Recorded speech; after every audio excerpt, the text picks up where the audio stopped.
Arcade1Up makes a pretty good replica of the arcade experience. It's smaller, respects the size of your space, it's also pretty respectful of your wallet.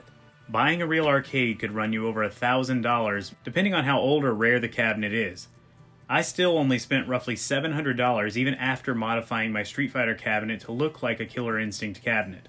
That includes getting an old PC, new art, and replacing all of the electronics inside. I thought it looked pretty close to the original and felt like the real thing, or as close as you can get to it for the price and the size. The marquee looked nice, but it was so dark. Thankfully, another modder started selling light-up marquee replacements for the cabinet. I had wanted one from the moment I saw them for sale, but they were frequently out of stock. The Arcade Game Factory not only sells the light-up marquee, but it sells the art with it. They currently only offer art for existing Arcade1Up cabinets. So for Killer Instinct, I contacted Arcade Graphics to print custom marquee art for me. It comes with a light that's powered by the existing Arcade1Up power supply.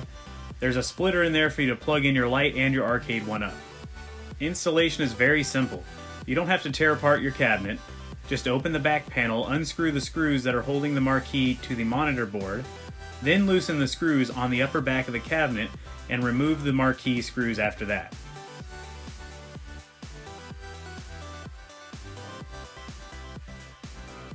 You still might have to pull apart your cabinet gently to get the marquee out. Once it's out, install your new marquee light. I think I installed mine a little too low. I didn't get any instructions. I'm not sure if that was a mistake, so I just winged it.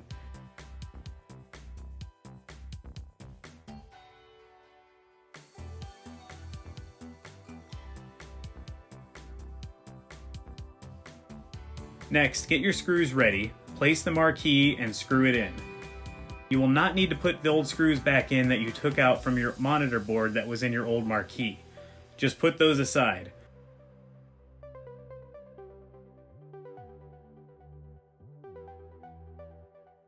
You can then mount the light switch on top of your cabinet by drilling a small hole.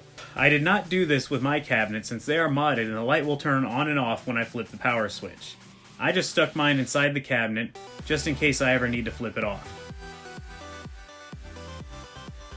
Normally that would be it, but of course I had to mod mine. The bottom of the marquee is clear.